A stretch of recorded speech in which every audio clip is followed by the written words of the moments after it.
கடைசியாக பன்னீர்செல்வம் வேறு வழி இல்லாமல் திமுகவில் இணைகிறாராம். மிக முக்கியமான ஒரு தகவல் ஒன்றை பார்க்க போகிறோம் நண்பர்களே.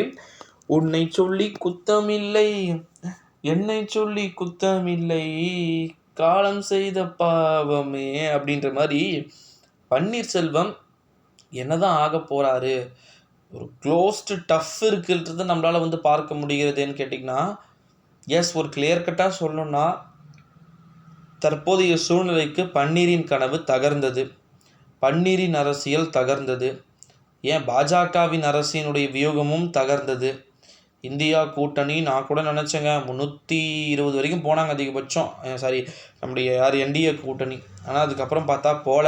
அதுக்கப்புறம் என்டிஏ கூட்டணி குறைய ஆரம்பித்து, ஒன்றே ஒன்று சொல்கிறேன், ஆட்சி அமைச்சிருக்கக்கூடிய பார்ட்டியும் அமைக்க போகிற பார்ட்டியும் 10 தொகுதிகளில் 10 கட்சி வச்சுட்ருக்காங்க, அமைக்காத பார்ட்டியும் 10 கட்சி வச்சுட்ருக்காங்க. ரொம்ப டஃபஸ்ட்டு போயிட்டு நிதிஷ்குமாரோ அல்லது பார்த்திங்கன்னா லல்லு பிரசாந்த் யாதவ், நிதிஷ்குமாரோ சந்திரபாபு நாயுடு யாரா ஒருத்தர் ஆதரவு தரலை.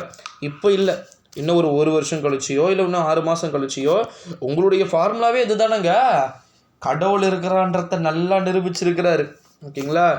எந்த ஃபார்முலாவை நீங்கள் கூட்டணி கட்சிகளுக்கு பார்த்திங்கன்னா பயன்படுத்தி அவர்களை பார்த்திங்கன்னா ரொம்ப கேவலமாக இது பண்ணுவீங்களோ அதையே உங்களுக்கு வச்சிரு.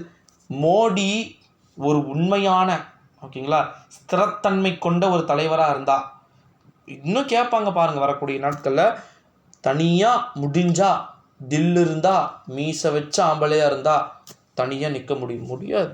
அதை அங்கெல்லாம் வைப்பாங்க பாருங்கள். அடுத்தடுத்து வரப்போகிற அரசியல்லாம் நிதிஷ்குமார்கிட்டையும் பர்மிஷன் கேட்கணும், சந்திரபாபு நாயுடுகார்கிட்டையும் பர்மிஷன் கேட்கணுன்ற மாதிரி ஆகிப்போச்சு. இப்போ பன்னீர்செல்வம் போன்றவர்களின் நிலைமையெல்லாம் இங்கே என்னாச்சு, அவ்வளோதான், முடிஞ்சிச்சு. பன்னீர்செல்வம்லாம் பார்த்தீங்கன்னா அவர் புலம்புறாராம், எங்கன்னா பேசாமல் நான் திமுகவில் எப்பயோ போய் இணைஞ்சிருக்கலாம் போல் அப்படின்னு சொல்லிட்டு ஒரு புறம் புலம்புறாராம். அதை தானே நாங்களும் சொன்னோம், திமுகவில் இணைஞ்சால் இங்கே நடக்கிற விஷயமே உனக்கு வேறு மாதிரி இருந்திருக்கும். ஓகேங்களா? பன்னீர்செல்வம் வேறு மாதிரியான ஒரு இடத்தை பார்த்திங்கன்னா பெற்றிருப்பதற்கான வாய்ப்புகள் பார்த்திங்கன்னா இருக்குது. இப்போ தங்கத்தமிழ்ச்செல்வன் தேனி தொகுதியில் வெற்றியை பெற்று புதியதாக நாடாளுமன்றத்திற்கு செல்கிறார்.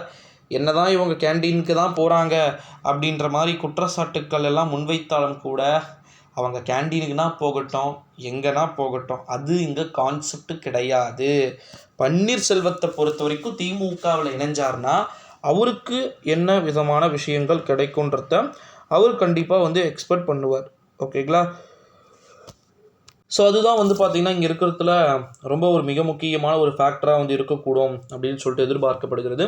ஸோ அப்போ கடைசியாக பன்னீர்செல்வம் திமுகவில் இணைய வேண்டிய ஒரு சில சூழல்கள் என்பது வருமான்றதெல்லாம் நம்ம வெயிட் பண்ணி தான் பார்க்கணும் நண்பர்களை. காலம் தன்னுடைய முடிவை நிச்சயமாக கொடுக்கக்கூடும் என்று எதிர்பார்க்கிறேன். எனக்கு தெரிந்து நான் எதிர்பார்க்கிறேன் இப்பேற்பட்ட அறிவிப்புகள் வெளியாக